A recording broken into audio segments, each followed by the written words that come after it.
Hi, Karen with you today. Thank you so much for joining me. I have a scrapbook layout for Kitaholic's kits and I'm using the October 2022 kit. I'm also using an exclusive cut file for the layout today as well. And this is a cut file from a couple of months ago in this gorgeous rainbow. And I will talk a little bit later about how you can get access to the exclusive cut files as a subscriber. I wanted to create a layout where it was a couple of different sizes of the rainbow, and I'm going to arc these down the page. So I've just backing the cut file with this gorgeous patterned paper. This was probably my favorite patterned paper of the kit this month and was certainly a jumping off point for my layout today. I mean, those gorgeous painted type stripes across that page. Now I had two jumping off points for my layout today. I often talk about the jumping off points because I love finding something that gives me the inspiration to create. And I will talk about my second inspiration in a few moments as well. I'm popping up my cut file on some cardboard here. I have a heap of cardboard boxes from way too much shopping. So I spent some time just cutting out some pieces so I could use those instead of using the adhesive foam. One, I've got no adhesive foam at home, but it's a great way to recycle, I guess. The only thing about doing it this way is I use more glue. So I don't know whether it's cost effective really or not, but it is good to be not throwing, I guess, the cardboard away. As always, I've digressed already in the conversation, so let's get back to the layout. I am decided that I really felt that the clouds weren't jumping off the page enough. It was sort of, even though I know I'm going to put some mixed media on the back, I'm going to create a sky. I really felt that it needed a little bit of oomph, I guess. Now, I learnt this technique from the wonderful Missy Whidden, and she talks about giving the clouds some dimension on the page as well. So I'm taking my lead from her and just adding in a little bit of grey, sort of darker tones here just to lift it off. And to do that, in my stash, I've got some Dina Wakley watercolour crayons, which I've had for ages. I hardly ever pull them out, so this was a good opportunity to do that. And I just smooshed a little bit down directly onto my cardstock, and then put some water on my finger and then smooshed it around, and it gives a lovely little dimension. Now, every rainbow needs a sky.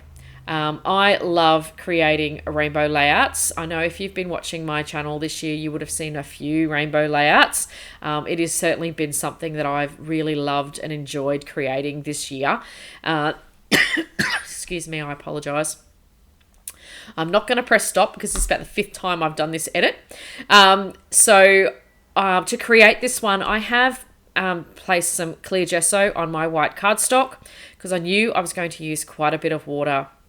Now, the Distress Oxide that I'm using is one of the brand new Tim Holtz colours in the Uncharted Mariner.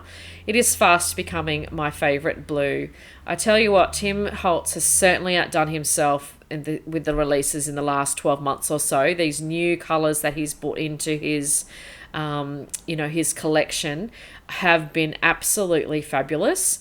Now, at the time that I'm recording this, I did get this from in-store, and I'm pretty sure there are still some available. If not, I'm sure if you reached out to Steph, she can certainly potentially order some in for you. It is definitely a great colour to have in your stash.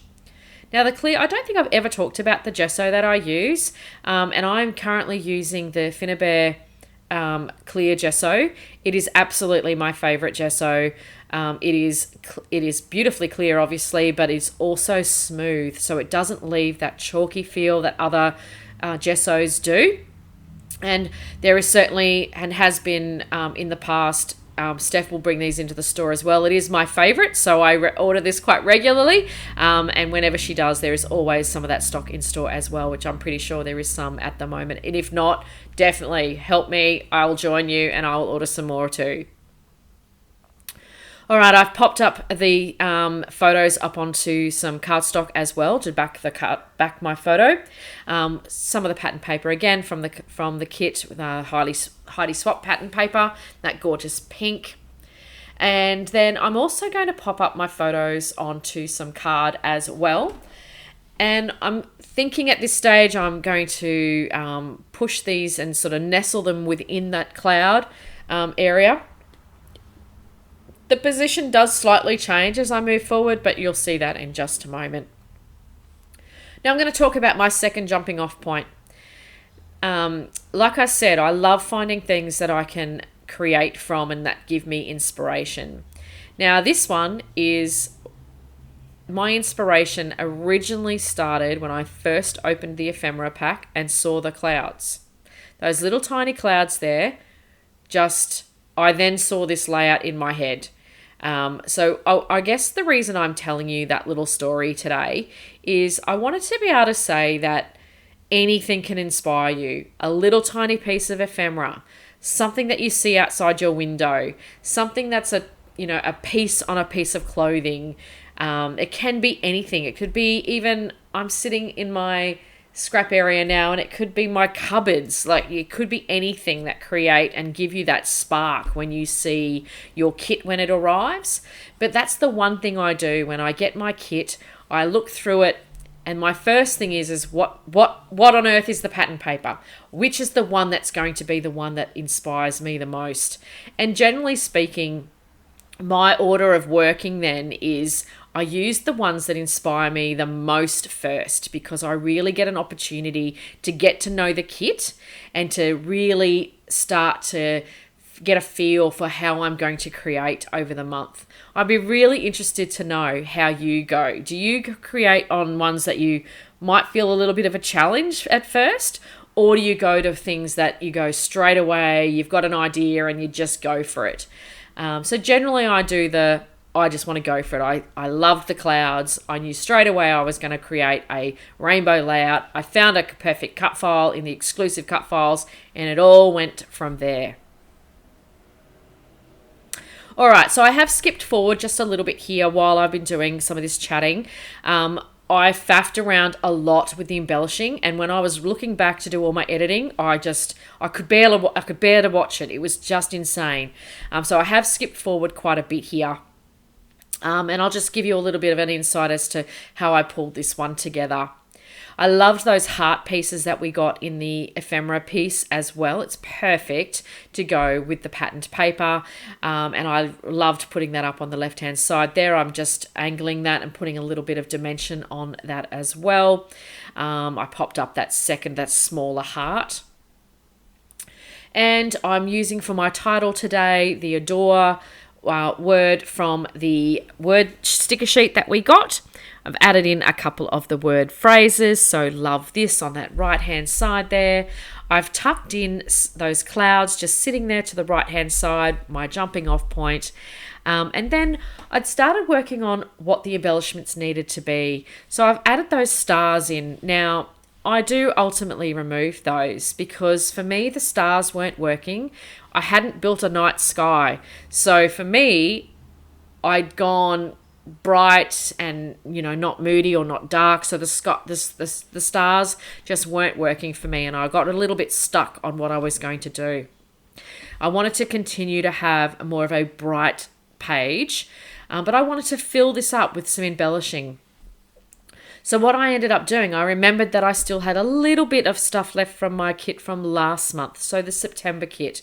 So the September kit had a couple of Vicky Bouton chipboard stickers, and it had some Paige Evans pattern papers as well. So I grabbed those out and thought, let's see if there's anything here that I can tone in. And that's one of the really great things about getting some of our kits here from Kitaholic's Kits as well, is because Steph has given us a curated over the months, we can sometimes tone things back and share across a month, which is just absolutely fabulous, and it gives you an opportunity to be able to really use up your stash, and I really love that about the kits. So I've popped that gorgeous little bright butterfly at the top there, just tuck that in underneath the cloud and underneath that photo. And then I've got some fussy cut out birds, both on the right and on the left. And then I've got some of the fussy cut out flowers that I'd had already cut out in my stash as well. Just popping those around the page just for an added little bit of interest close to the rainbow arcs. Now, I don't think I mentioned before that when I did my background, I also did put some white splatters on the page. You know me, I love some splatters, whether they're gold or they're white. Splatters go on everything, and I just love the added extra interest that gives. Now, I was going to talk to you about getting hold of the subscriber cut files. So every month, if you become a subscriber to the Kitaholics kits, once you've subscribed, if you take a 3-month subscription or beyond, you are added into a private Facebook group where we share then some exclusive products for you every month that go really well with the kits. So you get free cut files and you also get free printables as well. Now the printables are fantastic. They're an added way of being able to add more elements to the page, a lot and more ephemera, etc. to the page. So obviously I strongly encourage you to check it out. I'll have all the links below around how you can take a look at the subscription details and all the things in store.